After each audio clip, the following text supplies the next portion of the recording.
آج کی اس ویڈیو میں آپ کو ایک نسخہ بتانے والا ہوں، اور وہ نسخہ یہ ہے کہ تنخواہ کے پیسوں کو مہینے کی آخری تاریخ تک کیسے بچایا جا سکتا ہے۔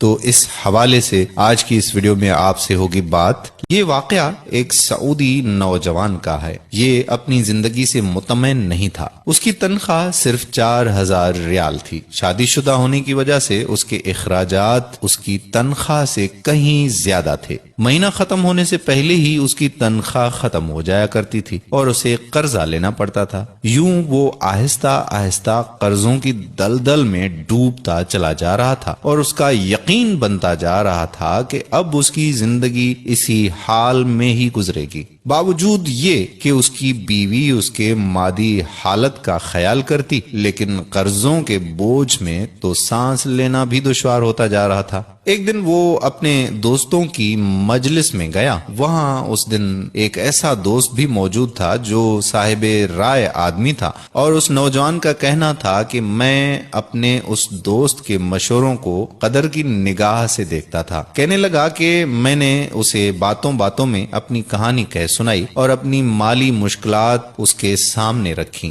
اس نے میری بات سنی اور کہا کہ میری رائے یہ ہے کہ تم اپنی تنخواہ میں سے کچھ حصہ صدقہ کے لیے مختص کر لو۔ اس سعودی نوجوان نے حیرت سے کہا کہ جناب، مجھے تو گھر کے خرچے پورے کرنے کے لیے قرضے لینے پڑتے ہیں اور آپ صدقہ نکالنے کا کہہ رہے ہیں۔ خیر، میں نے گھر آ کر اپنی بیوی کو ساری بات بتائی تو بیوی کہنے لگی کہ تجربہ کرنے میں بھلا کیا حرج ہے، ہو سکتا ہے کہ اللہ تعالیٰ تم پر رزق کے دروازے کھول دے۔ کہتا ہے کہ میں نے ماہانہ 4000 ریال میں سے 30 ریال صدقے کے لیے مختص کرنے کا ارادہ کیا اور مہینے کے آخر میں اسے ادا کرنا شروع کر دیا۔ سبحان اللہ، قسم کھا کر کہتا ہوں کہ میری تو حالت ہی بدل گئی۔ کہاں میں ہر وقت مالی ٹینشنوں میں اور سوچوں میں رہتا تھا، اور کہاں اب میری زندگی گویا پھول ہو گئی ہو جیسے، ہلکی پھلکی آسان، قرضوں کے باوجود میں خود کو آزاد محسوس کرتا تھا۔ ایک ایسا ذہنی سکون تھا کہ میں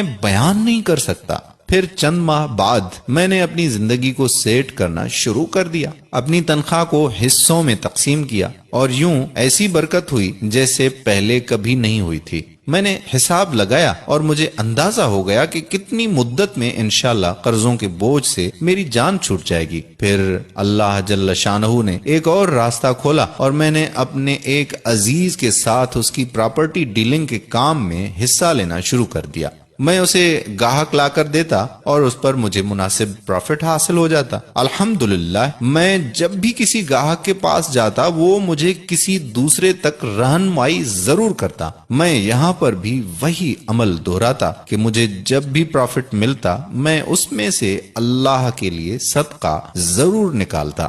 وہ کہتا ہے کہ اللہ کی قسم، صدقہ کیا ہے کوئی نہیں جانتا سوائے اس کے کہ جس نے اسے آزمایا ہو۔ صدقہ کرو اور صبر سے چلو، اللہ کے فضل و کرم سے خیر و برکتیں اپنی آنکھوں سے دیکھو گے۔ تو میرے پیارے بھائیوں اور محترم بہنوں، صدقے کی بہت زیادہ اہمیت ہے۔ جتنا ہو سکے زیادہ سے زیادہ صدقہ کریں۔ ایک صدقہ تو آپ ابھی اس وقت نکال سکتے ہیں، اور وہ صدقہ یہ ہے کہ آپ اس ویڈیو کو زیادہ سے زیادہ شیئر کریں تاکہ لوگوں کو صدقہ کرنے کی توفیق ہو، اور جو بھی صدقہ کرے گا اس کا ثواب آپ کو بھی ملے گا اور ہمیں بھی ملے گا۔ جب آپ کسی مسلمان کو تنخواہ میں سے صدقے کے لیے رقم مختص کرنے کا کہیں گے اور وہ اس پر عمل کرے گا تو آپ کو بھی اتنا ہی اجر ملے گا جتنا صدقہ کرنے والے کو ملے گا، اور صدقہ دینے والے کے اجر میں کوئی بھی کمی واقع نہیں ہوگی۔ سوچئے، آپ اس دنیا سے چلے جائیں گے اور آپ کے سبب آپ کے پیچھے کوئی صدقہ کر رہا ہوگا۔